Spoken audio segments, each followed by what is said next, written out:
اعوذ باللہ من الشیطان الرجیم بسم اللہ الرحمن الرحیم السلام علیکم ورحمۃ اللہ وبرکاتہ۔ کنڈوں کی نیاز حضرت امیر معاویہ رضی اللہ تعالیٰ عنہ کے لیے ہے یا امام جعفر صادق رضی اللہ تعالیٰ عنہ کے لیے ہے؟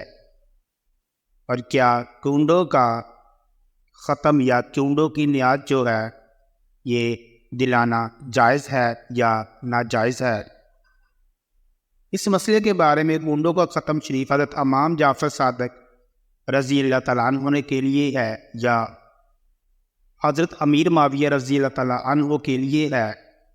کیا یہ ختم دلانا جائز ہے؟ بعض لوگ یہ کہتے ہیں کہ 22 رجب کو حضرت امیر معاویہ رضی اللہ تعالیٰ عنہ کا وصال ہوا، حضرت امام جعفر صادق رضی اللہ تعالیٰ عنہ کا نہیں ہوا۔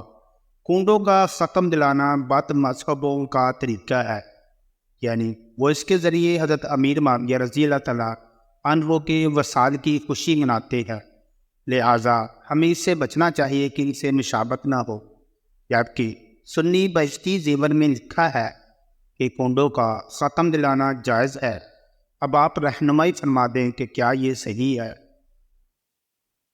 مسلمان عام طور پر 22 رجب کو بالخصوص حضرت امام جعفر صادق رضی اللہ تعالیٰ عنہ کے ایصال ثواب کے لیے بھی کھانے وغیرہ کا اہتمام کرتے ہیں اور قرآن مجید و فاتحہ وغیرہ پڑھاتے ہیں، جس کو کنڈے کہا جاتا ہے۔ یہ شرعاً بالکل جائز ہے۔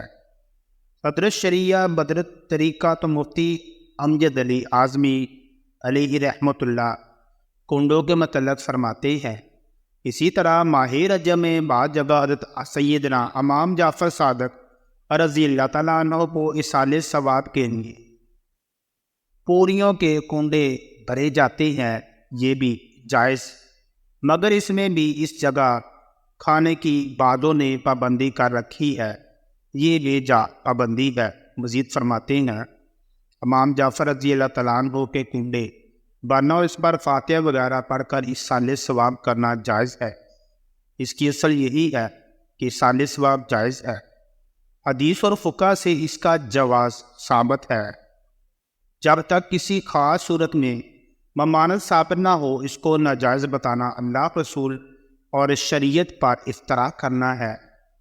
مفتی احمد یار خان نعیمی رحمۃ اللہ علیہ رجب کے کنڈوں کے بارے میں فرماتے ہیں، اس مہینہ کی 22 تاریخ کو ہندو پاک میں کنڈے ہوتے تھے، یعنی نئے کنڈے منگائے جاتے ہیں اور 1.25 پاؤ میدا، 1.25 پاؤ شکر، 1.25 پاؤ گھی کی پوریاں بنا کر حضرت امام جعفر صادق رضی اللہ تعالیٰ عنہ کی فاتحہ کرتے ہیں۔ مزید فرماتے ہیں رجب کے مہینے میں 22 تاریخ کو کنڈوں کی رسم بہت اچھی اور برکت والی ہے، مگر اس میں سے یہ قید نکال دو کہ فاتحہ کی چیز باہر نہ جائے اور لکڑی والے کا قصہ ضرور پڑھا جائے۔ محض اس بات کی وجہ سے اس ختم پاک کو ممنوع قرار نہیں دیا جا سکتا کہ 22 رجب حضرت امیر معاویہ رضی اللہ تعالیٰ عنہ کے وصال کا دن ہے۔ اس دن حضرت امام جعفر صادق رضی اللہ تعالیٰ عنہ کا وصال نہیں ہوا، کیونکہ اولاً تو 22 رجب کو حضرت امیر معاویہ کی تاریخ وفات قرار دینا کوئی یقینی امر نہیں ہے، بلکہ یہ آپ کی تاریخ وفات کے بارے منقول اقوال میں سے ایک قول ہے، کیونکہ مورخین کا اس بات پر تو اتفاق ہے کہ حضرت امیر معاویہ رضی اللہ تعالیٰ عنہ کا وصال شریف 60 ہجری میں ہوا، لیکن تاریخ کیا تھی اس میں 4 اقوال ہے۔ یکم رجب مرجب، 4 رجب المرجب، 15 رجب المربع اور 22 رجب المرجب۔ المجر جلد نمبر 1 صفحہ نمبر 21 پر آپ کی تاریخ وفات یکم رجب۔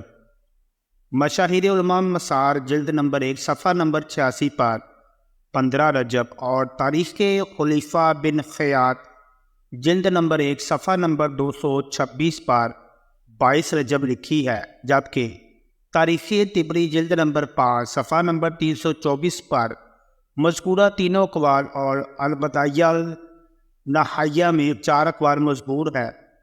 البدایہ والنحیہ میں ہے اختلاف نہیں کہ حضرت امیر معاویہ رضی اللہ تعالیٰ عنہ نے رجب 60 ہجری میں دمشق میں وصال فرمایا۔ ایک جماعت کا قول ہے کہ جمعرات کی رات 15 رجب 60 ہجری کو، ایک قول یہ ہے کہ جمعرات کی رات 22 رجب 60 ہجری کو۔ یہ بنی اسحاق اور دیگر کا قول ہے۔ ایک قول ہے کہ 4 رجب کو، یہ لیث کا قول ہے۔ سعد بن ابراہیم نے کہا یکم رجب کو۔ اگر بالفرض 22 رجب ہی حضرت امیر معاویہ رضی اللہ تعالیٰ عنہ کی وصال کا دن ہو، تب بھی اس وجہ سے اس دن حضرت امام جعفر صادق رضی اللہ تعالیٰ عنہ کو اصالِ ثواب کرنا ممنوع نہیں ہو سکتا کہ ایک دن میں کسی بزرگ کا انتقال ہونا اس دن کسی دوسرے بزرگ کو اصالِ ثواب کرنے کی ممانعت کی وجہ نہیں بن سکتا۔ اسی طرح اس دن حضرت امام جعفر صادق رضی اللہ تعالیٰ عنہ کا وصال نہ ہونے سے اس دن آپ کو اصالِ ثواب کرنا تو ممنوع نہیں ہو جائے گا کہ اصالِ ثواب احادیث سے مطلقاً ثابت ہے، جب بھی کیا جائے درست ہے، چاہے وہ وصال کا دن ہو یا نہ ہو، اور یہ بات بالکل واضح ہے۔ مزید یہ کہ کنڈوں کے ختم کو بد مذہبوں کا طریقہ کہہ کر ممنوع قرار دینا اور اس سے بد مذہبوں سے تشبہ سمجھنا بھی باطل ہے، کیونکہ کفاروں بد مذہبوں سے مشابہت کے ممنوع ہونے کے بارے میں قاعدہ یہ ہے تو ان کے ساتھ وہی تشبہ ممنوع ہے جس میں فاعل کی نیت تشبہ کی ہو یا وہ شے ان بد مذہبوں کا شعار خاص ہو یا اس چیز میں فی نفسہ شرع کوئی حرج ہو۔ بغیر ان صورتوں کے ہرگز کوئی وجہ ممانعت نہیں۔ ہر چیز میں اہل کتاب سے مشابہت مکروہ نہیں، جیسا کہ ہم بھی کھاتے پیتے ہیں اور وہ بھی کھاتے پیتے ہیں، ان سے تشبہ ان کاموں میں حرام ہے جو مذموم یعنی برے ہیں جن میں مشابہت کا ارادہ کیا جائے۔ امام قاضی خان نے شرح جامعہ صغیر میں ایسے ہی ذکر فرمایا ہے۔ ہمیں کافروں اور منکرین بدعات کے مرتکب لوگوں سے کہ شعار کی مشابہت سے منع کیا گیا ہے۔ ہر بدعت جو مباح کا درجہ رکھتی ہو اس سے نہیں روکا گیا، خواہ وہ اہل سنت کے افعال ہوں یا کفار اور اہل بدعت کی، لہذا مدار کار شعار حکمی پر ہے۔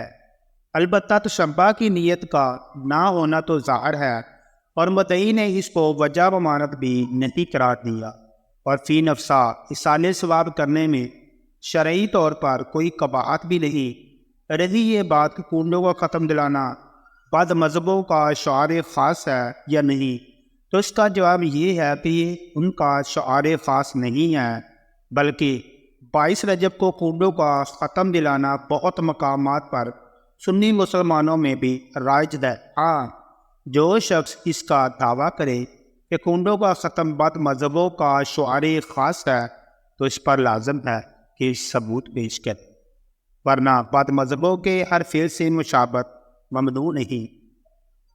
سیدنا امام احمد رضا خان رحمۃ اللہ علیہ نماز عید کے بعد معانقہ کے عدم جواز پر بطور دلیل پیش کی ہوئی ایک عبارت جو اس بات پر مشتمل تھی کہ نماز کے بعد مصافحہ کرنا سنت روافض ہے کا جواب دیتے ہوئے فرماتے ہیں، یوں ہی مصافحہ بعد نماز فجر و عصر اگر کسی وقت کے روافض نے ایجاد کیا اور خاص ان کا شعار رہا ہو اور بدیہی وجہ اس وقت علماء نے اہل سنت کے لیے اسے ناپسند کر رکھا ہو تو معانقہ عید کا زبردستی اس پر قیاس کیوں کر ہو جائے گا؟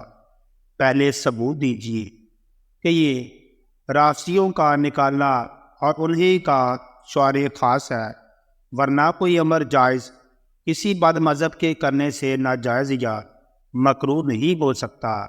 لاکھوں باتیں ہیں جن کے کرنے میں اہل سنت و روافض بلکہ مسلمین کفار سب شریک ہیں، کیا اس وجہ سے ممنوع ہو جائیں گی؟ بیر اللائق در مختار وغیرہ ملاحظہ ہو کہ بعض مذہبوں سے مشابہت اسی امر میں ممنوع ہے جو فی نفسہ شرم مضمون یا اس قوم کا شعار خاص یا خود فائل کو ان سے مشابت پیدا کرنا مقصود ہو، ورنہ زنہار وجہ ممانعت نہیں ہے۔ تو سامعین کرام، دعا ہے کہ اللہ تعالیٰ ہمیں اس پر عمل کرنے کی توفیق عطا فرمائے۔ آمین ثم آمین۔ تمام دوست کمنٹ باکس میں آمین ضرور لکھیں۔ ویڈیو پسند آئے تو اس کو لائک اور شیئر کریں۔ مزید اسی طرح کی ویڈیوز دیکھنے کے لیے ہمارے چینل کو سبسکرائب کریں۔